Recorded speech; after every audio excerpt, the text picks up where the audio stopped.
Live? हाँ live सुनते हैं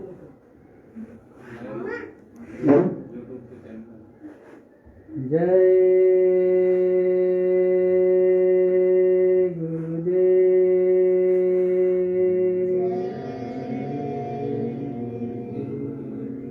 जय जय गुरुदेव।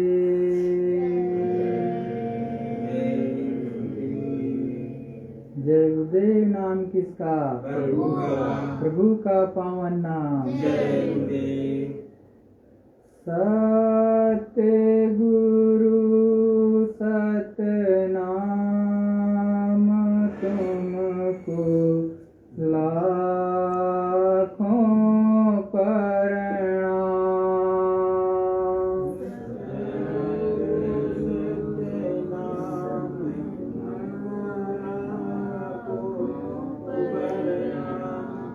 सत्य गुरु सतनाम तुमको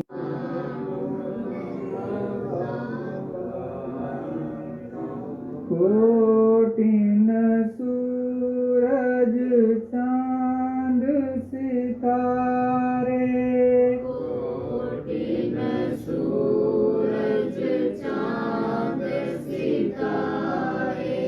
रोम रोम में करें उजाले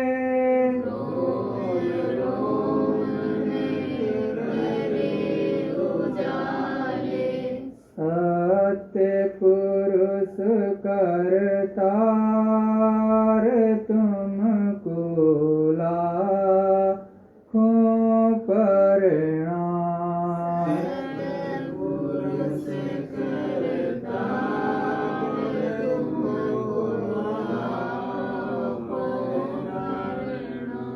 अरबों सूरज चांद सितारे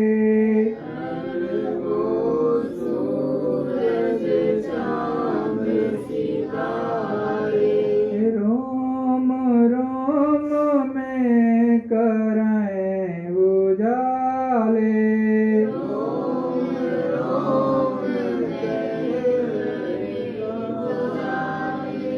अलख पुरुष करतार तुमको लाखों प्रणाम।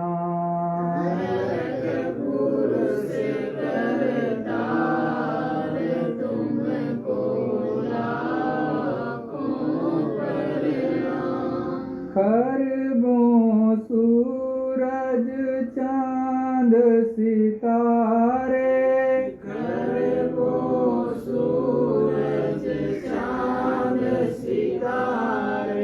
रोम रोम में करें उजाले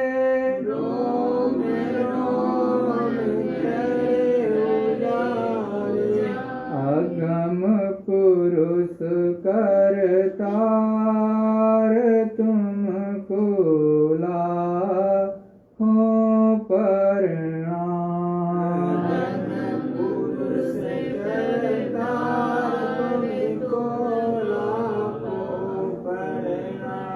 नील नील शशि भानु अवतारे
जय गुरुदेव।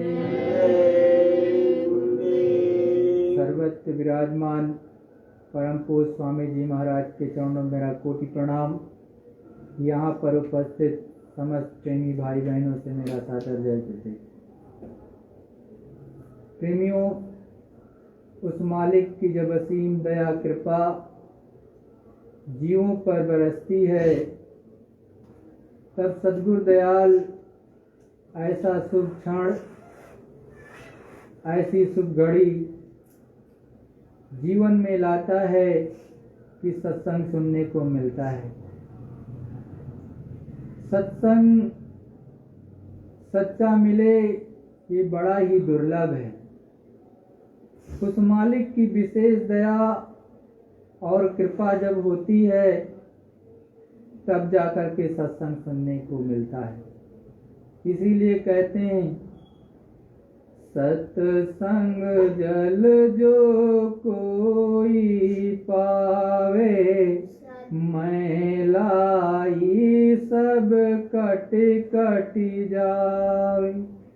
जब सत्संग जल मिलता है जीवात्माओं को, तो उन पर जो मैलाई बुरे और अच्छे कर्मों की होती है, जो इस चतुर्थ अंतःकरण पर यहाँ पर जमा है, वो धीरे धीरे करके कट जाती है। जब तक कोई सत्संग जल, सत्संग का अमृत जल नहीं मिलेगा उसको, किसी जीवात्मा को, तब तक वो प्रभु परमात्मा की तरफ चलने के लिए अग्रसर नहीं होगी।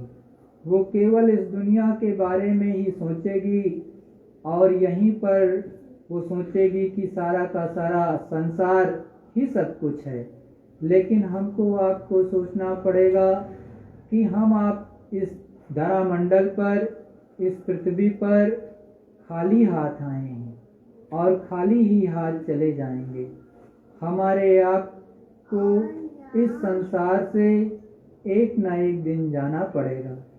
इसलिए संत सद्गुरु समझाते हैं कि सांसों की पूंजी किस समय किस जगह पर खत्म हो जाए, ये हमको आपको पता नहीं रहता।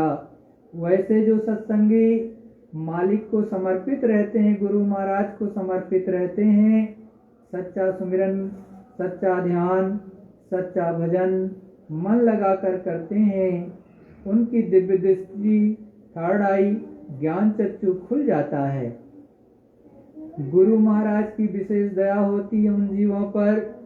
उनको सत्संग अंदर में सतगुरु दयाल सुनाते हैं, ऊपर में जो बाजे बज रहे वो भी सुनाई देने लगते हैं। लेकिन ये धीरे धीरे गुरु के चरणों में बैठ करके होगा। आप केवल संसार को ही सब कुछ मानोगे तो संसार की जितनी वस्तुएं हैं ये जड़ है, और ये जो मनुष्य शरीर है ये भी जड़ है। लेकिन इसमें जो जीवात्मा आंखों के मध्य में, बीचों बीच में, पीछे की तरफ, वो चेतन है।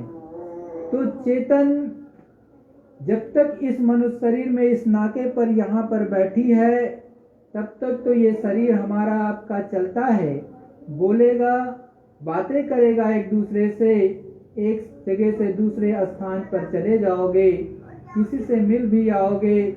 लेकिन जिस क्षण आपकी जीवात्मा की सांसों की पूंजी जो यहाँ पर रहने की है वो खत्म हो जाएगी, तो इस संसार से सब कुछ छोड़ करके जाना पड़ेगा।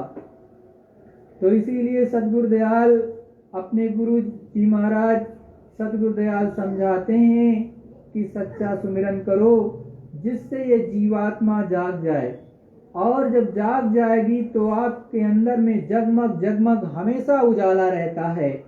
ये जीवात्मा की जब दिव्य दृष्टि, थर्ड आई, ज्ञान चक्षु यहाँ पर खुलती है तो क्या एकदम प्रकाशमय हो जाता है। अंदर में कहीं पर भी अंधेरा नहीं है। प्रेमियों, हम आप सोचते हैं कि आंख बंद कर लेते हैं तो अंधेरा है, नहीं। जब आपकी दिव्य दृष्टि खुलेगी, आप देखोगे सूरत, ये जीवात्मा इस मनुष्य शरीर से जैसे ही ऊपर की तरफ से निकलती है बैठ करके साधना में, तो आप देखोगे वो पहले प्रकाश में ही खड़ी होती है। सबसे पहले तो ये जीवात्मा, ये सूरत अपने आप को देखती है। गुरु महाराज की दया मेहर से जब आप सबसे पहले क्या एक बहुत बड़ा दर्पण लगा है आपके सामने और उसे ही चरण कमल कहते, उस चरण कमल में अपना स्वरूप ये देखती है, एकदम बहुत ही भव्य रूप दिखाई देगा।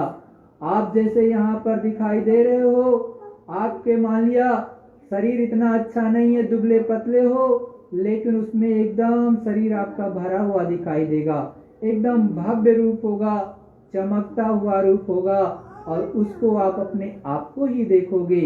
तब आप सोचोगे कि हम इतने सुंदर हैं, इतने अच्छे हैं।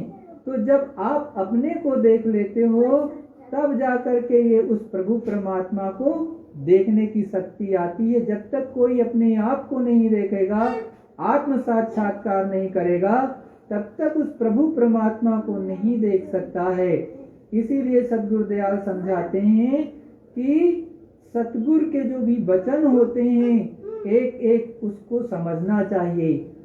सद्गुरुदयाल हर जीव का कल्याण चाहते हैं कि उसका कल्याण हो जाए, क्योंकि ये तो मनुष्य तन है, ये एक न एक दिन जरूर छूट जाएगा। क्योंकि हमको और आपको ये जो मनुष्य शरीर मिला है ये किराए के रूप में मिला है और निश्चित श्वासों की पूंजी मिली होती है। जिस दिन श्वासों की पूंजी खत्म होगी ये मनुष्य तन हमको आपको छोड़ना पड़ेगा। इसीलिए संत महात्मा कहते हैं, बड़े भाग्य मानुष तन पावा, सुर दुर्लभ सद ग्रंथन गावा। बड़े भाग्य से ये मनुष्य तन हमको आपको मिला है, जिसको पाने के लिए सुर का मतलब देवता वो भी तरसते हैं कि हमको ये मनुष्य शरीर मिल जाए तो हम भी सच्चा सुमिरन कर लें, भजन कर लें। इसलिए वो सतगुरुदयाल से, सच्चे संत से विनती प्रार्थना करते हैं कि हे सतगुरुदयाल मुझ पर दया कीजिए, हमको भी आप मनुष्य शरीर दे दीजिए जिससे हम बैठ करके भजन कर लें। और जब भजन करेंगे तभी इस आत्मा को परमात्मा में मिला सकते हैं या जीते जिस प्रभु परमात्मा से मिल सकते हैं। दूसरा कोई रास्ता नहीं है कि उस प्रभु उस परमात्मा से मिला जा सके। तो जिन्होंने भी पाया, गुरु महाराज ने समझाया, उसने जीते जी पाया है, मरने के बाद किसी को नहीं मिला है।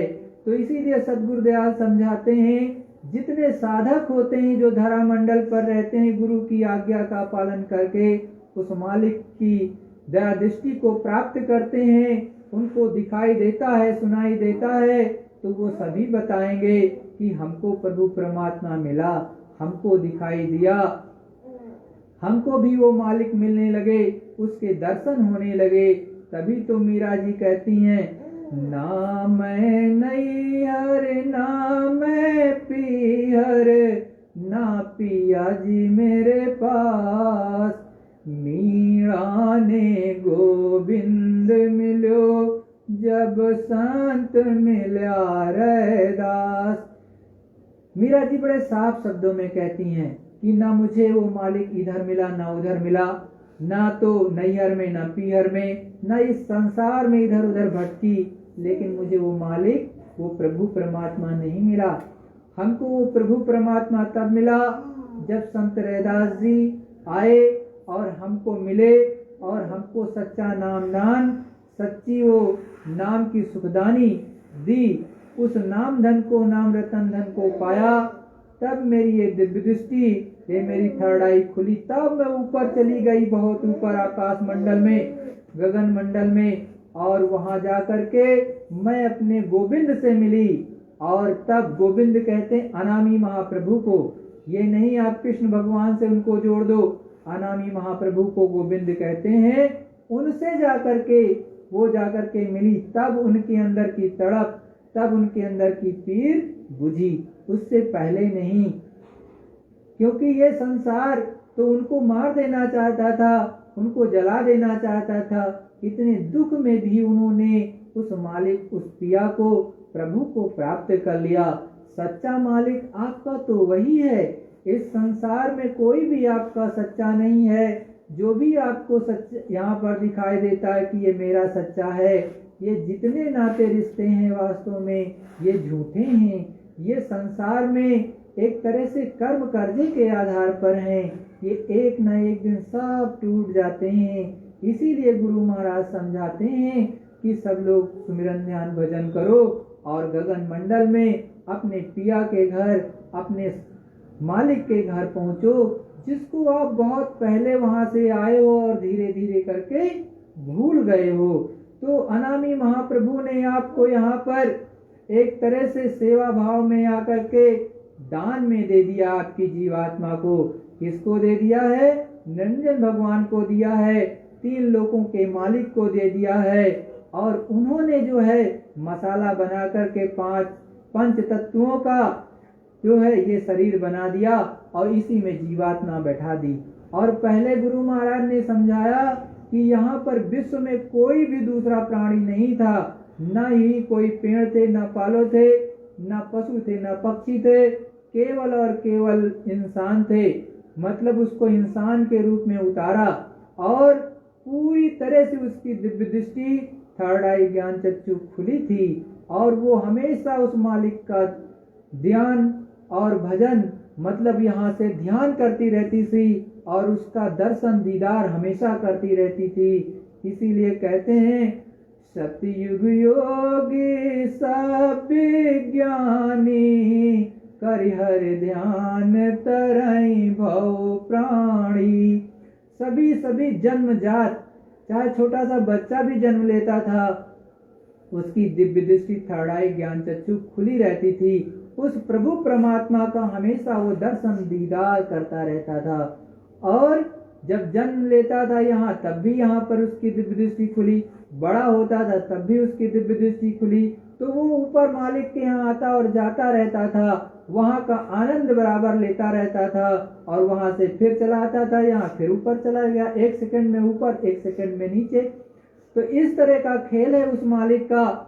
और यहाँ से इतने तार उस मालिक के पास गए हुए हैं कि आप सोच नहीं सकते हो। सेकंडों में ऊपर चढ़ जाओ, सेकंडों पे नीचे उतर आओ, सेकंडों में चढ़ जाओ, सेकंडों में उतर आओ। जैसे आप बिजली देखते हो, लाइट, जब लाइट का बल्ब ऑन करना होता है आपको तो स्विच ऑन कर देते हो, कितनी भी दूर बल्ब हो वो जल जाता है तुरंत, 1 सेकंड भी आपको नहीं लगता है। तो उससे कहीं तेज गति से ये जीवात्मा ऊपर जाती है और उससे अरबों खरबों तेज गति से जो है वो नीचे चली जाती है। ऐसी इसकी गति है। तो सतगुरु दयाल चाहते हैं कि जो ये जीवात्माएं हैं इस मनुष्य शरीर में जो आई हैं, जो धीरे धीरे करके पहले तो सबका सब अच्छा करती थी, लेकिन धीरे धीरे क्या हुआ कि ये जो ऊपर के प्रभु को देखती रहती थी, आनंद लेती रहती थी, उनको आकाशवाणी ऊपर से आवाज उस मालिक की सुनाई देती रहती थी, तो उसको पकड़े रहती थी। वो समझ लो एक डोरी है, एक तरह से सीढ़ी है, उसको पकड़े रहती थी। तो जब उनका समय पूरा हुआ, शरीर छूटा, तो वो ऊपर पकड़ करके चली जाती थी अपने मालिक के घर, अपने सतगुरु, अपने पिया के घर, अपने पिता के घर पहुंच जाती थी। लेकिन यहाँ के मालिक ने देखा कि ये तो सारी की सारी धीरे धीरे चली जाएंगी, तो हमारा क्या होगा, मतलब हमारा देश ही खाली हो जाएगा, तो हम किस पर राज्य करेंगे। तब उन्होंने विधान बना दिया, बहुत सोच समझ करके, और विधान ऐसा बना दिया और विधान बना करके उसको जो है 10,000 वर्षों तक इसका प्रचार प्रसार करा दिया कि देखो अगर ये गलती करोगे तो ये सजा मिलेगी, ये गलती करोगे तो ये सजा मिलेगी, ये आप तीर्थ व्रत करोगे तो ये पुण्य मिल जाएगा, ये करोगे तो ये मिल जाएगा।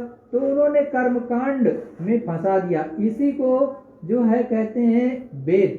वेद में 1 लाख श्लोक हैं और उसमें से 4,000 ज्ञान कांड, 16,000 उपासना कांड और 80,000 केवल कर्म कांड है। तो इसीलिए संत महात्मा कहते हैं छूट न अधिक उलझाई। इसमें जो है एकदम से फंसा दिया, ये जीवात्मा इसमें फंस करके रह गई, ये छूट करके यहाँ से नहीं निकल पा रही। तब संतों ने देखा कि ये फंस गई यहाँ पर, ये तो अपने मालिक को भी भूल गई। तब संतों का पदार्पण इस धरा मंडल पर हुआ। संत तो वैसे पहले से थे, जब से ये जीवात्माएं यहाँ आई तो वो गुप्त संत रहती थी। प्रगट संत नहीं रहती थी, जो सीधे नाम दान दे दें, जो सीधे जीवात्माओं को पहुंचा दें ऊपर, वो कोई कोई किसी एक पर दया कर देते थे। तो इस तरह से गुप्त संत हमेशा यहाँ की बात उस प्रभु परमात्मा के पास पहुंचाते रहते थे, सृष्टि की संभाल करते रहते थे। लेकिन कलयुग में जब उस प्रभु परमात्मा ने देखा कि ये जीवात्माएं तो पूरी तरह से भूल गई और बहुत दुख पा रही हैं, यहाँ का कोई भी संसार का जीव वास्तव में सुखी नहीं है प्रेमियों, कोई ना कुछ दुख सबको है। कितना भी कोई कहे कि मैं पूर्ण रूप से सुखी हूँ, परंतु है नहीं, कहीं ना कहीं उसकी अंतरात्मा में दुख होता है। क्षणिक आपको सुख मिलेगा, लेकिन बाद में यही कहोगे ये दुख है, ये दुख है, ये दिक्कतें, ये दिक्कतें। और ये भी कहा गया कि जन्मत मरत दुसह दुख होई, जन्मते मरते की पीड़ा बहुत ही ज्यादा होती है। जैसे गुरु मान ने समझाया, संतों महात्माओं ने समझाया कि किसी को एक साथ 1 लाख बिच्छू डंक मार दें या काट लें तो जितना दर्द होगा उतना उससे कहीं ज्यादा किसी की मृत्यु होती है या जन्मता है तब होता है। इसीलिए बच्चा पैदा होता है माँ के गर्भ से तो वो चिल्लाता है, माँ बहुत पुचकारती है, सभी लोग थाली बजाते हैं। जब थाली बजाते हैं या कोई दूसरा यंत्र बजा देते हैं, कोई इंस्ट्रूमेंट बजा देते हैं, कोई अच्छी सी आवाज निकालते तो एक चुप हो जाता है। जब चुप हो जाता है तो आपने कभी सोचा कि वो बच्चा चुप क्यों हो जाता है, आवाज सुनने से वो चुप क्यों हो जाता है? या एक बच्चा जो पैदा हुआ हो 2, 4, 6, 10 दिन का हो, 6 महीने के अंदर का हो और उस पर टार्च की रोशनी उसकी आंख पर मारो तो वो किसी भी कीमत पर अपनी आंखों को छपकाएगा नहीं। जो पलक होगी वो खुली की खुली रहेगी, एकदम एक टक देखेगा उस रोशनी को, वो बंद नहीं करेगा। कारण क्या है? क्योंकि माँ के गर्भ में जब बच्चा रहता है तो उसकी दिव्य दृष्टि खुली रहती है, वो प्रभु परमात्मा का दर्शन करता रहता है और आवाज आ रही है वो सुनता रहता है। तो जब बाहर आता है तो उसको वास्तव में बाहर की माया का बहुत बड़ा पर्दा उस पर पड़ जाता है, वो आवाज सुनना वो बंद हो जाता, धीमी हो जाती एक तरह से। और फिर जैसे जैसे माया का पर्दा ज्यादा गहरा होता जाता है वैसे वैसे उसको आवाज वो 6 महीने 7 महीने का तक होते होते एकदम से भूल जाता, वो संसार से फिर जुड़ने लगता है। तो लेकिन अंदर में तो वो लगातार उस प्रभु परमात्मा से विनती करता है और एकदम से वो अंदर में माँ के गर्भ में एकदम बच्चा उल्टा लटका होता है और लगातार उस मालिक से विनती करता है कि हे मालिक आप मुझे बाहर निकाल दो, हमें तो बड़ी दिक्कत है, मैं बहुत दुख में हूँ, हमें बाहर निकालो। इसीलिए कहते हैं हे दीन दयाल बिरद संभारी, हरहु कष्ट मम संकट भारी। ये जीवात्मा कहती है मालिक से, बहुत ही करुण पुकार से कहती है कि हे मालिक मुझे बहुत दुख हो रहा है यहाँ पर। एकदम से जैसे बच्चा भट्ठी में जल रहा हो वैसे जलता है समझ लो, क्योंकि वो पक रहा होता है। गुरु महाराज ने कहा कि 5 महीने का पिंड ऐसे बनता रहता है, उस पर लेयर चढ़ती रहती है और जब 5वां महीना होता है पूरा तो उसमें जीवात्मा को बिठा दिया जाता है, तब जाकर के कुछ और चीजें बनती हैं। और फिर जब 9 महीने हो जाते हैं तो बच्चा बाहर आता है तो वो अंदर से सब कुछ देखता है, उसको बहुत पीड़ा होती है। तब वो मालिक से इस तरह विनती करता है कि हमें दया कीजिए और बाहर निकाल दीजिए। और वो संकल्प करता है कि हम बाहर जाएंगे तो मालिक आपका ध्यान करेंगे, सुमिरन करेंगे, भजन करेंगे। लेकिन यहाँ आते ही वो सारी चीजें भूल जाता है। इसीलिए कहते हैं भूमि परत भाटा भर पानी, जिम जीवहि माया लिपटानी। जिस तरह से बरसात को जो जल होता है आप देखो तो ऊपर में एकदम स्वच्छ होता है, मतलब जो बरसात इस समय चल रही है जैसे आप देखते हो तो ऊपर से जो बूंद टपकती है वो एकदम निर्मल, पहले ले लो हाथ पर तो निर्मल रहती है, एकदम स्वच्छ रहती है। लेकिन वो जब मिट्टी में जमीन पर गिर जाती है तो क्या हो जाती है? मटमैली हो जाती है। आप कहती है पानी मटमैला हो गया है। तो उसी तरह से जब ये जीवात्मा मनुष्य शरीर के संग में बाहर आती है माँ के गर्भ से, तो क्या होता है कि यहाँ का माया की बहुत बड़ी छाया उस पर पड़ती है और उसका देखना सुनना धीरे धीरे कम हो जाता है और 6 महीने के बाद एकदम भूल जाता है। लेकिन जो संस्कारी जीव होते हैं, जिन पर सदगुरु ने अपनी पहले से छत्र छाया रखी है, जिन पर विशेष दया रखते हैं, तो जो 1 लाख की बिच्छुओं की मैं बता रहा हूँ कि वो दुख दर्द होता है, वो तो उस मालिक के का गुणगान करता रहता, देखता रहता, तो उसमें उसको ज्यादा कुछ पता नहीं चलता है। कर्मी जीवों को जरूर ये लागू होता है। अब आप कहोगे कि कोई जीवात्मा जो मालिक के चरणों में रही है, मालिक का सच्चा सुमिरन ध्यान भजन की है, उसको भी इतना दर्द होगा? तो कदापि नहीं होगा प्रेमियों। क्यों नहीं होगा? जो जीते जी 1 बार नहीं 1000 बार मर गया, ऊपर चला गया, जीवात्मा निकल गई, 1 बार 2 बार 3 बार 4 बार चली गई, तो उसको दर्द वर्द नहीं होता है। गुरु महाराज स्वयं आते हैं लेने के लिए और गुरु महाराज के अंग संग वो जीवात्मा ऊपर गगन मंडल में जाती है। धर्मराज के दरबार में जहां पर इसकी पेशी होती है, जहां पर इसका लेखा जोखा का हिसाब होता है कि कितना अच्छा किया कितना बुरा किया, उसका भी हिसाब किताब गुरु महाराज के सामने होता है और गुरु महाराज अपनी मर्जी से जैसा चाहते हैं वैसा कराते हैं। वैसे सतगुरुदयाल तो ये कहते हैं कि यहीं पर ध्यान भजन सुमिरन लग करके करो कि आपका पहले तो ऐसा काम करो कि कोई बुरा ना करो। जब बुरा नहीं करोगे तो धीरे धीरे जब बुरा करना बंद हो गया तो आगे चल करके फिर अच्छा काम भी करना बंद कर दो, पुण्य का काम भी बंद करो। क्योंकि जैसे कि एक लोहे की बेड़ी और एक सोने की बेड़ी, अगर आपको बांध दिया जाए लोहे की बेड़ी से तब भी बंध जाओगे और सोने की बेड़ी से बांध दे तब भी आप जो है बंध जाओगे, जंजीर से कहीं जा नहीं सकते चैन से। तो ये दोनों चीजों को धीरे धीरे गुरु महाराज कहते हैं आपको बंद कर देना चाहिए, साफ कर देना चाहिए। तो साफ कैसे होगा? सच्चा सुमिरन करो, ध्यान करो, भजन करो। इससे क्या होता है, ये जैसे झाड़ू आप अपने घर में लगाते हो, पोछा लगाते हो कि क्लीन नीट और क्लीन रहे, एकदम साफ सुथरा रहे हमारा घर, वैसे ही ये आपका मनुष्य मंदिर है। इसमें जीवात्मा यहाँ पर बैठी है, ये आपका घाट है, ये जीवात्मा का घाट। यहाँ पर जीवात्मा बैठी है, यहाँ पर सच्ची पूजा करोगे। जब यहाँ आपकी जीवात्मा से पूजा होती है, चेतन से चेतन की पूजा इसको कहते हैं। मतलब जीवात्मा यहाँ पर ध्यान लगा करके सच्चा सुमिरन करो, सच्चा ध्यान करो और यहीं से जो है भजन करो, तो आपकी चेतन से चेतन की पूजा होगी।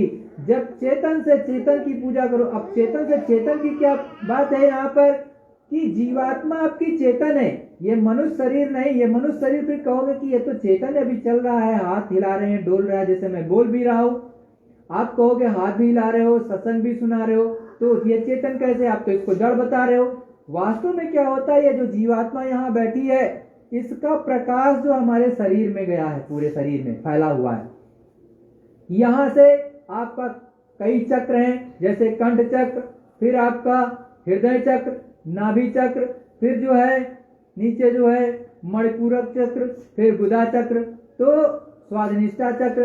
तो उन पर वास्तव में इसका क्या है, हर चक्र पर क्या है, उसका रिफ्लेक्शन जाता है, जीवात्मा का जो प्रकाश वो जाता है, वहां से रिफ्लेक्ट करके नीचे वाले पे जाता है, फिर नीचे चला जाता है, फिर नीचे चला जाता है। उससे फिर पूरा शरीर एकदम चलायमान रहता है। पूरा आपका शरीर, जिस भाग से आपका शरीर से प्रकाश जीवात्मा का खिंच जाएगा, वो भाग आपका काम करना बंद कर देगा। उसी को डॉक्टर साहब जो है पैरालिसिस कहते हैं या लकवा कहते थे। मालिक की या उस प्रभु की दया हो जाए तो फिर चल जाए, नहीं तो फिर वैसे को वैसे बेकार रहेगा। तो प्रेमियों, जब कोई सुमिरन ध्यान भजन करता है, उस मालिक का सच्चा गुणगान करता है, उनके बताए हुए रास्ते पर चलता है और सच्ची गुरु भक्ति करता है। गुरु भक्ति कहते किसको हैं? गुरु के आदेश का पालन करना ही गुरु भक्ति कहलाती है। इसके अलावा प्रेमियों कोई गुरु भक्ति नहीं कहलाती है। आप अपने मन से कुछ भी करते रहो, वो गुरु भक्ति नहीं। जो गुरु महाराज चाहे अंदर में चाहे बाहर से, जो खुले मन से आपको आदेश दिए वो करो। जो गुरु महाराज आपको यहाँ दिखाई दे, जब आप सुमिरन ध्यान भजन करोगे लग करके, तो आपको दिखाई देगा आज भी गुरु महाराज की दया उतर रही है, लेकिन बड़े साफ शब्दों में है, जो गुरु महाराज को गया हुआ मान लेगा कि अब तो वो चले गए यहाँ से धरामंडल से, उसको न दिखाई देगा न सुनाई देगा। स्वप्न में कुछ भी कोई महाराज जी दिखाई दे तो बात अलग है, पूरे होशो हवास में उसे दिखाई सुनाई नहीं देगा, क्योंकि वो अनामी महाप्रभु अपने गुरु महाराज, वो पावर, वो शक्ति उनमें है, वो आपको दया देते हैं तो दिखाई सुनाई देता है। बिना गुरु की दया के कोई तिल मात्र भी आगे नहीं बढ़ सकता है। और गुरु महाराज ने बहुत पहले कहा था कि आप मुझे हमको देखो, मैं आपको देखूं, बीच वाले को मत देखना, नहीं गिर जाओगे। और ये भी कहा था मेरे संग चलने वालों को देवता कभी मत मानना। लेकिन आप किसी बीच वाले को देखने लगो तो आप समझो फिर, और आपको दिखाई देगा या नहीं सुनाई देगा वो आप समझो। गुरु महाराज के आधारे सहारे गुरु महाराज की सच्ची पूजा करोगे तो ये आज भी मिलते हैं। आपको अंदर में सारी चीजें बताएंगे, दिखाएंगे, समझाएंगे, आपको सत्संग भी सुनाएंगे, इसमें कोई दो राय नहीं। आपको इतना बुलंद सत्संग सुनाएंगे कि एकदम क्रिस्टल क्लियर आवाज आपको सुनाई देगी, जो गुरु महाराज बोलेंगे वो सुनाई देगा। लेकिन जब आप गुरु महाराज के सहारे बैठोगे तब तो, आप करोगे नहीं तो कैसे मिलेगा। और साफ साफ कहा है, कलयुग केवल नाम आधारा, सुमिर सुमिर नर उतरहि पारा। कलयुग में केवल नाम का आधार है। और नाम कौन सा? जो गुरु महाराज ने इस समय वक्त का जगाया हुआ आपको जय गुरुदेव नाम दे दिया। इस नाम के सहारे जब बैठोगे और इसका सुमिरन करोगे तब इस कलयुग में जो है पार हो पाओगे, नहीं तो प्रेमियों होगे नहीं। आगे गुरु महाराज आएंगे, इतना निश्चित और पक्का है। बहुत से प्रेमियों को गुरु महाराज ने समझाया कि मैं गया नहीं, मैं हूं। तो जब प्रेमी आपसे बता रहे कि गुरु महाराज कहते हैं कि मैं आऊंगा, मैं हूं, तो आप किसी दूसरे के पीछे क्यों भागते हो? आपको अपने ही घर में बैठ करके सच्चा सुमिरन करना है, ध्यान करना है, भजन करना है और मालिक को अंदर में प्राप्त करना है। गुरु महाराज ने अपने मुखारबिंद से स्वयं कहा, खोज री पिया को निज घट में। साफ साफ सदगुरु दयाल कहते हैं कि अपने घट में यहाँ पर उस पिया को, उस मालिक को, उस प्रभु को खोजो। और पिया कोई दूसरा नहीं है प्रेमी भाई बहनों, यही गुरु महाराज आपको मिलेंगे। लेकिन वहां पर भव्य स्वरूप है गुरु महाराज का, विराट स्वरूप है। आपकी आंखें चौंधिया जाएंगी, एकदम से चकमका जाएंगी, रोशनी को बर्दाश्त नहीं करेंगी। लेकिन गुरु महाराज बड़े दयालु हैं। अपने गुरु महाराज ये दयालु आपको कभी कभी स्वरूप बड़े ही सुहावन रूप में दिखाई देंगे। एकदम मन प्रसन्न, आपकी अंतर आत्मा, आपकी जो है कॉन्शियस एकदम से क्या होगा, बाग बाग हो जाएगा। जब सुमिरन ध्यान भजन करके प्रेमियों उठोगे तो एकदम प्रसन्न रहोगे। अमृत चूता है बहुत ज्यादा ऊपर से, एकदम से।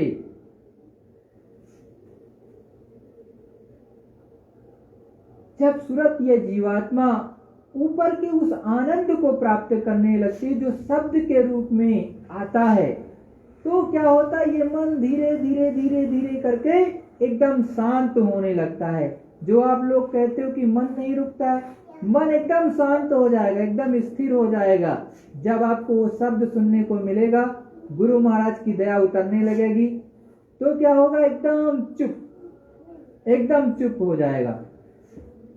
इसीलिए कहते हैं पीवे अमृत, ये पीवे एकदम से पीने लगती है अमृत को। पीवे अमृत पीवत पीवत मन छक जाई। ये क्या होता है, पीते पीते ये जो मन एकदम छक जाता, पूरी तरह से एकदम स्थिर हो जाता, एक टक रुक जाता है, तो एकदम से अघा जाता, फिर कहीं नहीं इधर उधर जाता। कि एकदम से जैसे आप खाना खा लेते हो, कभी कभी लगता है आपको कि मैंने जो है राजस्थान में कोई अच्छी चीज बनाई हो, जो भी आपके यहाँ डिश हो, तो इस राजस्थान की धरती पर बैठ करके आपने चूरमा बना लिया या कोई अच्छी चीज बना ली जो आपको यहाँ अच्छी लगती हो, कि एकदम डिलीशियस हो, एकदम बहुत अच्छी, आपको स्वादिष्ट लगती वो बनाया और खाया तो आप कहते हो मन भर गया, अब नहीं खाने की नहीं इच्छा करते हैं। तो इसी तरह से कहा है उस मालिक उस प्रभु ने, चूवे अमृत पीवे अघाई, पीवत पीवत मन छकी जाई। वो अमृत ऊपर से चू रहा है लगातार, एकदम से झरझर झरझर वहां से बरसता है। इसको जीवात्मा पीने लगती है और पीते पीते ये मन भी पीने लगता है। जब सुनने लगता है शब्द को तो एकदम स्थिर हो जाता है। बहुत से लोग ऐसा कहेंगे कि मन तो कभी रुकता ही नहीं। ऐसा नहीं है प्रेमियों, मन एकदम स्थिर और रुकता है। लेकिन जिनको ऊपर गुरु महाराज की दया उतरी, जो गुरु महाराज को अपने निशाने पर लेकर के सच्चा सुमिरन ध्यान भजन किया, उनका बना। और जिन्होंने केवल कहा कि हमको लाओ लाओ लाओ, हमको 1000 मिले, 2000 मिले, 10,000 मिले, करोड़ मिले, अरबपति हो जाऊं, खरबपति हो जाऊं, तो वो तो वही बनाते रहेंगे। उनको अंदर का कुछ मिलने वाला नहीं है, क्योंकि ये तो किसी दीनहीन को मिलता है प्रेमियों। उस मालिक का अजीज वही होता है, प्यारा वही होता है जो दीन गरीब होता है। और गुरु महाराज ने भी कहा है कि दीन गरीबी धारो और अंदर में चलो। जिसके अंदर सच्ची तड़प होगी, विरह होगी, उस मालिक के लिए वही गुरु महाराज को और अंदर की चीजों को प्राप्त कर सकता है। दिखावे से मालिक न कभी मिला है प्रेमियों, न मिलेगा।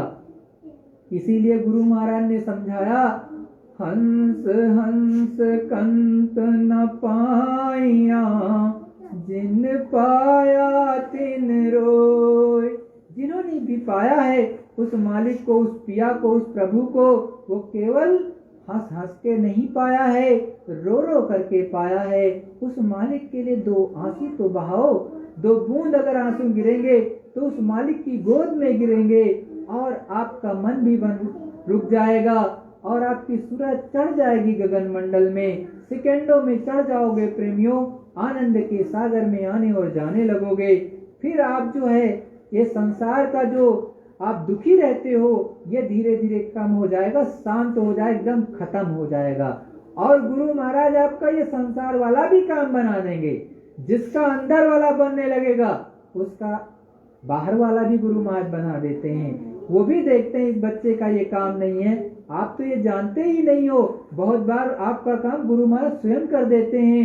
आप तो केवल वहां जाकर के केवल हल्का सा वो चीज निमित्त मात्र करते हो, वो गुरु महाराज पहले ही किए रहते हैं। लेकिन आपको समझ नहीं आता ये काम मेरा कैसे हो गया। वो तो गुरु महाराज की दया ने किया है, स्वयं सतगुरु दयाल ने किया है। आपकी समझ में नहीं आता है तो आप थोड़ा सा लग करके कर लो। आगे का समय अच्छा नहीं है प्रेमियों। आपको इस समय दिखाई दे रहा है क्या होने वाला है। पहले कहा जाता था कि बम बारूद चलेंगे और एटम बम चलेंगे, कोई मानने वाला तैयार नहीं था। आजकल सब कोई कह रहा है कि कोई ना कोई परमाणु बम न मार दे। अब सब कहने लगे कि ऐसा ना हो इजराइल चला दे, ऐसा ना हो रूस चला दे, ऐसा ना हो अमेरिका चला दे या कोई देश चला दे। अब सब कहने लगा। तो गुरु महाराज ने बहुत पहले कहा है कि अभी तो 71 की जब लड़ाई हुई थी और 72 जब आया था तो गुरु महाराज ने कहा कि देखो अब की बार जब पाकिस्तान की लड़ाई हुई तो बड़ी दिक्कत हुई। उसमें संतों और महात्माओं ने जो है सहायता की और 90,000 से ऊपर सैनिकों ने जो है सरेंडर किया था। और लेकिन आगे वाले में बहुत स्थिति खराब होगी और उस समय पर ये नेता देश छोड़ करके भागने लगेंगे इधर उधर। आपकी रक्षा मदद कोई कर नहीं पाएगा। भले आपको अभी लगता है कि जो है हम बहुत स्ट्रांग है, हमारा देश बहुत स्ट्रांग है और होना भी चाहिए, लेकिन संतों महात्माओं ने कहा है कि उस समय बड़ी ही विकट स्थिति होगी। तब उस समय पर जो है ये आवाज लगेगी कि इस देश को कोई संत फकीर हो तो बचा ले। उस समय कोई किसी की मदद नहीं कर पाएगा और चारों तरफ हाहाकार मचा होगा। कोहराम का वक्त होगा प्रेमियों। तो जो गुरु का ध्यान धरेगा, जो गुरु के सहारे रहेगा, जो गुरु को मानेगा, केवल वो बच पाएगा, नहीं तो जल्दी बचना बड़ा मुश्किल हो जाएगा। गुरु महाराज ने कहा कि आगे तो 20-20 कोस पर चिराग दिखाई देंगे। मतलब 20 कोस चले जाओगे, 20 कोस का मतलब हुआ कि आपका 4 into 3 इंटू 20 कर लो, मतलब कि एक कोस में 3 किलोमीटर होता है, तो 20 गुणे 3 कर लो, 60 किलोमीटर आप चले जाओ। 60 किलोमीटर आप चले जाओगे तो कहीं एक गांव मिले, चाहे वहां दीपक जल रहा हो, चाहे एक घर हो वहां एक दीपक जल रहा हो, इतनी कम जनसंख्या हो जाएगी प्रेमियों। तो अगर आप अपने गुरु के सहारे रहोगे, ध्यान भजन सुमिरन करोगे, तो खुद भी बचोगे और दूसरों को भी बचाओगे। इसीलिए कहते भी वो सतगुरुदयाल से, इतनी शक्ति हमें दो मेरे सतगुरु, खुद भी जागो जगत को जगाता चलूं। आप स्वयं सतगुरुदयाल से प्रार्थना करते हो कि हे सतगुरुदयाल, हम पर इतनी दया करो कि मैं खुद भी जगूं और जगत को भी जगाता चलूं। अगर हम आप स्वयं सोते रहेंगे तो दूसरे को क्या जगाएंगे प्रेमियों। हर व्यक्ति को, हर मनुष्य शरीर को सोचना चाहिए, हर प्रभु प्रेमी को सोचना चाहिए कि देखो महाभारत के वक्त बहुत दिक्कतें हुई, बहुत से लोग मौत के घाट उतार दिए गए, त्रेता में भी बहुत से लोग मार दिए गए और केवल वही बचे जो उस प्रभु को मानते थे, मालिक को मानते थे। तो यही चीज यहाँ कलयुग में भी होगा जब परिवर्तन होगा। लेकिन मेरे प्रेमी भाई बहनों, आपको अपनी जीवात्मा को जगाना, परिवर्तन तो होगा, इसमें कोई दो राय नहीं। जब मालिक की मौज होगी होगा, वो एक दिन और तारीख तो निश्चित ही है गुरु महाराज की तरफ से, लेकिन उससे पहले कोलाहल मचेगा। तो अपनी कम से कम बचत कर लो, ध्यान भजन सुमिरन कर लो कि आपको 10 दिन पहले गुरु महाराज बता दें कि ये होने वाला है बच्चों, इस तरह से काम आपको करना है, तो आप उस तरह से तैयार रहोगे। लेकिन अगर आप अपनी जीवात्मा को जगाओगे नहीं, मालिक को प्राप्ति नहीं करोगे, तो कैसे गुरु महाराज बताएंगे।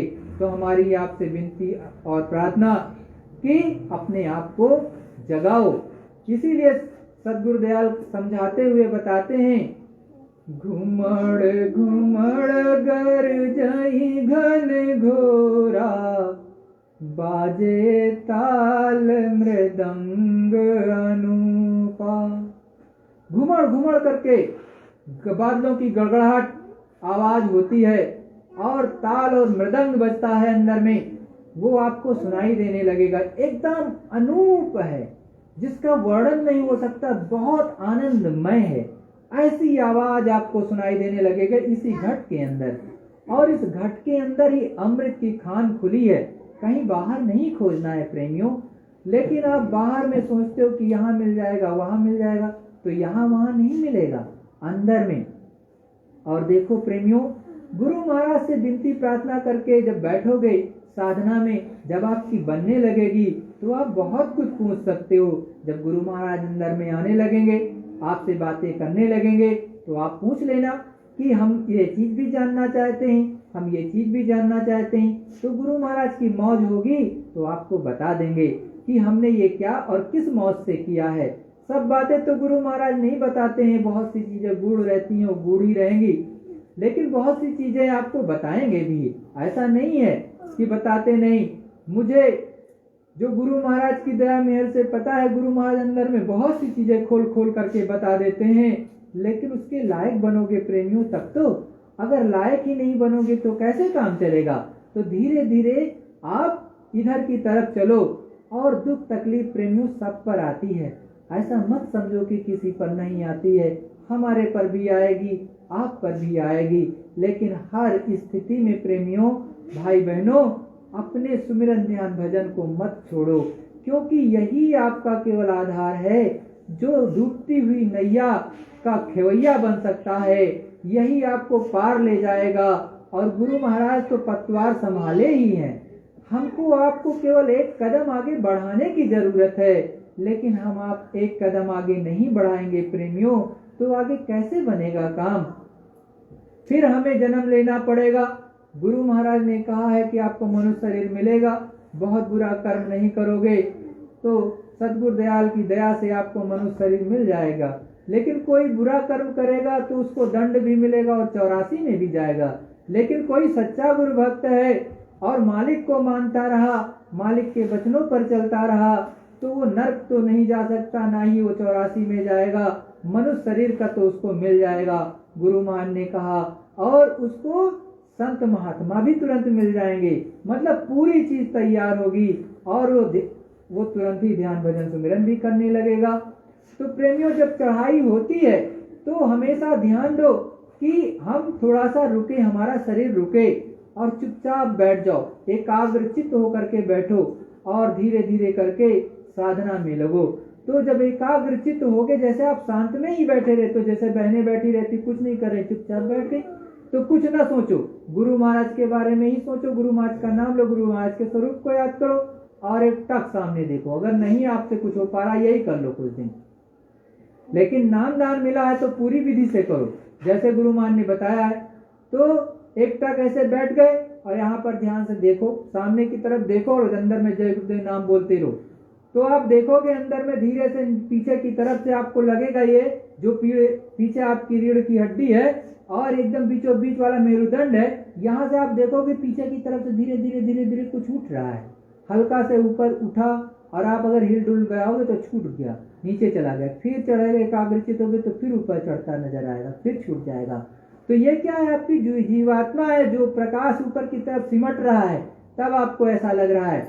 लेकिन आप अच्छे से करोगे और स्थिर होकर के करोगे तो बहुत जल्दी काम बन जाएगा और इसमें जरा भी आपकी शरीर को कोई दिक्कत नहीं होगी। आप लेट करके कर लो प्रेमियों, आप बैठ करके कर लो, आप जो है गुरु मान ने सोते सोते भी बताया कि सोने चलो तब भी कर लो, तब भी काम बन जाएगा प्रेमियों। और हर स्थिति में कर सकते हो, चाहे लेकिन गुरु महाराज ने ऐसी पूजा बताई कि हर स्थिति में कर सकते हो, क्योंकि माताएं बहनें जो 4 दिन होते हैं 5 दिन उसमें भी कर सकती हैं। क्यों? क्योंकि जीवात्मा यहाँ पर बैठी है और यहाँ से वो पूजा होती है, ना कि यहाँ शरीर से नीचे से होती है। जो नाम बोलते हो आप यहाँ से बोलते हो, जो सुमिरन करते हो वो यहाँ से करते हो, तो यहाँ पर कोई गंदगी नहीं जाती है शरीर की किसी तरह की। जो अच्छे बुरे कर्म है वही जमा होते हैं, तो और जो जीवात्मा होती है वो सुमिरन यहाँ से करती है। तो ऊपर तो एकदम निर्मल हो, धीरे धीरे अपने आप को करने के लिए यहाँ से बैठ करके चेतन की चेतन पूजा कर लो। तो धीरे धीरे करोगे प्रेमियों, सब कुछ मिल जाएगा और बहुत आसान है। गुरु महाराज ने आपके लिए कर दिया और जितनी जल्दी करोगे उतनी जल्दी निकल जाओगे और नहीं करोगे तो फिर नहीं निकल पाओगे।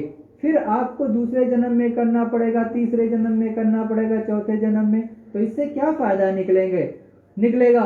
दूसरी बात, आपको जो दुख दर्द झेलना पड़ेगा वो अलग झेलना पड़ेगा, क्योंकि माँ के गर्भ से होकर के आओगे तो दुख तकलीफ होगा ही, वहां वाला वो तो नहीं बंद हो जाएगा। भाई आपने भजन किया होता तो एक बार में ही निकल जाओ। गुरु महाराज ने कहा अब की भजन कर लो तो की ही पार कर देंगे। 4 जन्मों का छोड़ दो, पहले तो 4 जन्म में पार होते थे, लेकिन अब की बार एक ही जन्म में निकाल देंगे। और गुरु महाराज ने देखो कहा कि मैं नामदान आपको दे रहा हूँ, आप अगर भजन करोगे 15 दिन के अंदर आपकी आंख खुल जाएगी। कहा है कि नहीं कहा प्रेमियों? लेकिन अगर आप करो ही ना प्रेमियों, तो अपने सदगुरु से कैसे कह सकते हो कि मेरी दिव्य दृष्टि नहीं खुली, हम पर दया करो।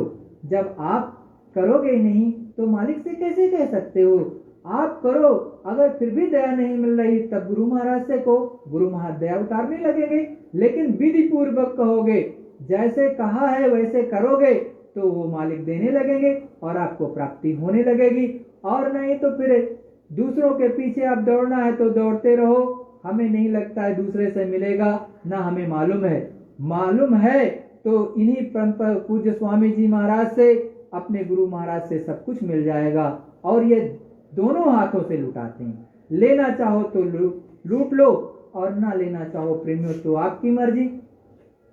और जो देखो, जब जीवात्मा कोई यहाँ से जाती है, बहुत सी जीवात्माएं जो पहले गुरु महाराज सामने रहे, सामने उन्होंने सेवा की, आज भी ऊपर मंडल में देखने को मिलती हैं। ऐसे कई प्रेमी हैं जिनको मैंने देखा है कि ऊपर में वो है और वो मिलते जुलते हैं। तो प्रेमियों, कभी आपकी भी इच्छा हो तो अगर भजन ध्यान सुमिरन करो और मालिक की मौज हो जाए, दोनों चीजें लागू होती हैं। जब तक गुरु की मौज नहीं होगी तब तक आप किसी से नहीं मिल सकते, लेकिन उनकी मौज होगी तो आप सबसे मिल सकते हो, तो वो ऊपर में मिल जाएंगे, आप प्रेम से उनसे भी बातें कर सकते हो। और देखो प्रेमियों, हमारा आप सभी का नाता रिश्ता जिनको भी नामदान गुरु महाराज ने दिया और जो गुरु महाराज को समर्पित हैं, वो एक ना एक दिन एक ही घर पहुंचेंगे, कोई दूसरे घर नहीं जाना है। तो वहां तो सभी मिलेंगे, ऐसा नहीं है कि नहीं मिलेंगे, लेकिन वो देश बहुत बड़ा है प्रेम, इतना बड़ा कि पूछो मत। वहां तो एक एक नदी इतनी लंबी चौड़ी है कि उसका पाट पूरी दुनिया के बराबर से भी ज्यादा है। अरबों योजन नीचे चले जाओ, अरबों योजन ऊपर चले जाओ, तब भी उसकी था नहीं लगा सकते हो, इतना गहरा, इतना ज्यादा बड़ा है। तो ऊपर की चीजें इतनी निर्मल, एकदम स्वच्छ दिखाई भी देता है। तो प्रेमियों, ऊपर की चीजें कितनी विहंगम, कितनी ज्यादा आनंदमय है, आप सोच नहीं सकते हो। यहाँ का जो आप सूर्य के रोशनी में बैठते हो तो प्रकाश में आपको जलन होती है, एक तरह से चुभती है रोशनी जब तेज हो जाती है दोपहर की। लेकिन जब आपकी दिव्य दृष्टि खुलेगी, थर्ड आई खुलेगी, देखोगी यहाँ से, और जब ये गगन मंडल में सूरज चढ़ेगी तो देखना एकदम निर्मल आनंदमय होता है, एकदम शीतल, एकदम छटा, एकदम शीतल। और तब आपकी जीवात्मा यहाँ आकर के सोचती है कि देखो गुरु महाराज ने आज कितनी दया उतारी और मेरा मन आनंदित हो गया। तो उस आनंद को प्राप्त करो प्रेमियों, जो आपके पास हमेशा के लिए आ जाए। आप इस संसार वाले जो है क्षणिक, इसके पीछे भागते रहते हो कि इसमें बड़ा आनंद है, लेकिन ये तो क्षण भंगुर है और दुनिया का कोई काम अस्थाई नहीं है प्रेमियों, ना पूरा होगा।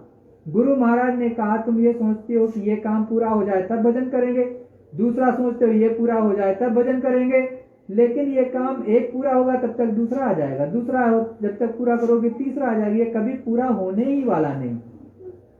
क्यों? क्योंकि ये दुनिया ही अधूरी है। जब दुनिया अधूरी है तो दुनिया का काम कहाँ से पूरा होगा?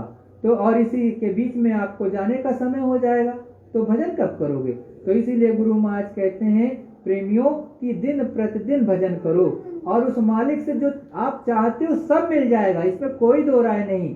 लेकिन ये नहीं कि कोई भी चीज अनर्गल मांगने लगो गुरु महाराज से।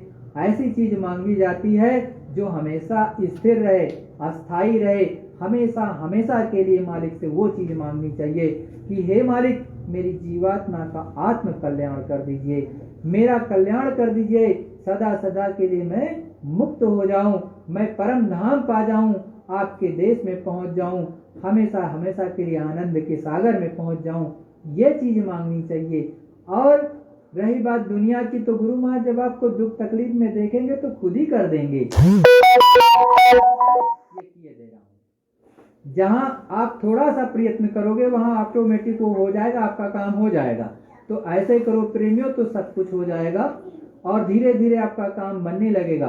अब प्रेमियों, हमारी विनती और निवेदन कि आप सुमिरन ध्यान भजन कैसे करोगे, अभी बैठाएंगे हम आपको, तो देखो करोगे कैसे, समझ लो। देखो ये है, ये माला ले लो। माला पकड़ने से पहले क्या, जैसे एक प्रार्थना बोलेंगे तो प्रार्थना बोलना, और धीरे धीरे पहले बोल करके प्रार्थना बोली जाती है, लेकिन उसके बाद में क्या होता है, एक स्थिति ऐसी आती है अपने श्वास पर प्रार्थना बोली जाती है। ठीक है, कभी कभी आपको आभास होगा जब अच्छे से करोगे कि ये जो जीवात्मा है, जो आप नाम लेते हो जैसे जय गुरुदेव या कोई या अंदर वाले नाम, तो क्या होगा, वो श्वास पर चलेंगे, श्वास पर कभी भी। लेकिन श्वास पर का मतलब ये नहीं कि जो आपकी सांस आ जा रही है उस पर ध्यान देना है, मतलब एकदम से श्वास पर बोलोगे, लेकिन आपको कुछ ऑटोमेटिक चलने लगेगा आपके अंदर। जब ये होगा तो आप समझ जाओगे, क्योंकि वो भाव से यहाँ बताया नहीं जा सकता शब्दों से कि कैसे होता है, तो वो श्वास पर चलने लगेगा नाम। तो आप इस माला पहले एक प्रार्थना बोलो, चुपचाप बैठ गए और सर पे कपड़ा जरूर रख लेना और आंखें बंद हो, जहां तक संभव हो कि आंखें यहाँ तक का कपड़ा हो। ये मालिक के सम्मान के लिए रखते हैं और किसी के लिए उस मालिक का सम्मान होता है, तो यहाँ तक। और कोई पूजा कर रहे हो तो कपड़ा सर पे होना चाहिए। तो यहाँ तक ढक लिया और चुपचाप बैठ गए, एक प्रार्थना बोल ली। जब तक आपके अंदर नहीं बोल पा रहे हो तब तक बाहर से बोल करके बोल लो।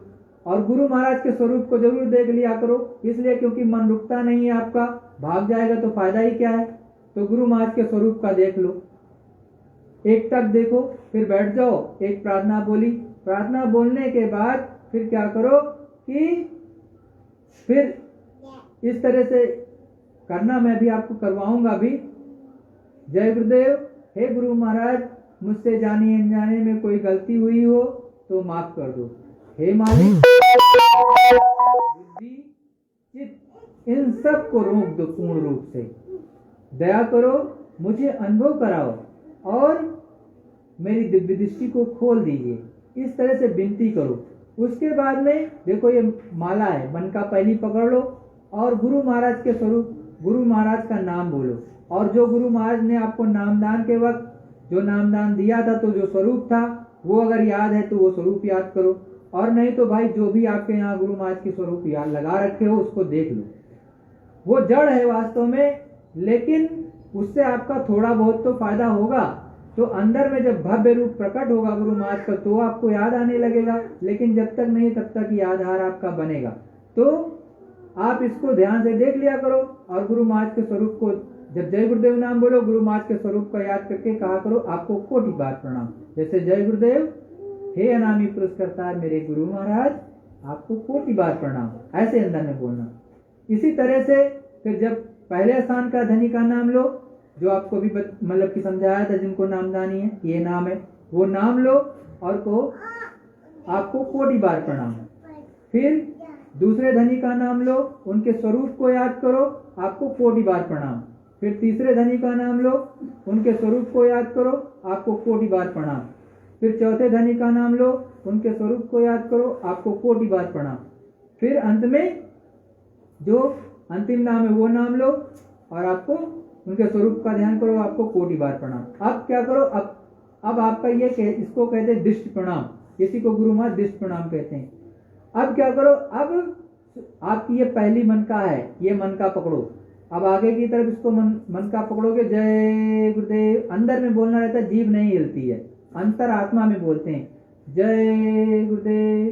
तो जय गुरुदेव जब नाम बोलो तो गुरु महाराज के स्वरूप का ध्यान करो। कोई कितना भी कहे विश्व का कि इन बाबा जी का करना, दूसरे किसी का जो सत्संग सुना रहा होगा, हम बात साफ साफ मना करते हैं भाई उसका ना करना, नहीं तो फिर दिखाई सुनाई नहीं देगा, ना दूध ना दया नहीं मिलेगी तो ये इन गुरु महाराज से मिलेगी, क्योंकि जय गुरुदेव नाम तो इन्होंने ही जगाया ना, अपने गुरु महाराज ने, किसी दूसरे स्वामी ने तो जगाया नहीं है। तो जय गुरुदेव नाम से अगर दया लेना चाहते तो गुरु महाराज के स्वरूप का ध्यान करोगे तब मिलेगा, और किसी दूसरे का करोगे तो नहीं मिलेगा। क्यों? जैसे मैं समझा दे रहा हूं, जैसे आपके यहाँ पहले बच्चा जन्म लेता है, बच्चे का रूप देख लेते हो, रूप देखने के बाद नाम रखते हो कि पहले रख देते हो? तो पहले नाम ही होता है, नामी का रूप है जो कि ये है। तो पहले नामी का रूप नाम हुआ, तब जाकर के जो है काम बनेगा। और आप नाम किसी का लो, रूप किसी का याद करो, तब कुछ थोड़ी ना होगा, कम नहीं हो सकता। तो पहले रूप होता है, नामी होता मतलब नामी हो, उसका रूप हो, बाद में नाम होता है। तो नाम लिया और गुरु महाराज के स्वरूप का को ध्यान किया। तो फिर दूसरी मन का पकड़ी और जय गुरुदेव बोले, गुरु महाराज के स्वरूप का ध्यान किया। फिर जय गुरुदेव बोले, गुरु महाराज के स्वरूप का ध्यान किया। इस तरह से पूरी माला कर लेना। फिर अगली मन का फिर से पकड़ना ये, और वहां पर पांचों नाम एक ही माला मनका पे बोलते हैं। पहली मनका पकड़ा और पांचों नाम इस मोती पर पांचों नाम बोलोगे। पहले स्थान के धनी का नाम, दूसरे स्थान के धनी का नाम, तीसरे स्थान के धनी का नाम, चौथे स्थान के धनी का नाम, पांचवें स्थान के धनी का नाम। ठीक है? और गुरु महाराज के स्वरूप का ध्यान करना। फिर आगे वाली मन का पकड़ना और पांचों नाम बोलना, गुरु महाराज के स्वरूप का ध्यान करना। इस तरह से पूरी हो जाएगी। फिर तीसरी माला आएगी तो पहले स्थान के धनी का नाम जो गुरु महाराज ने बताया वो नाम लेना, और जो स्वरूप बताया यहाँ आपके यहाँ बने भी हैं नीचे से ऊपर तक। तो पहले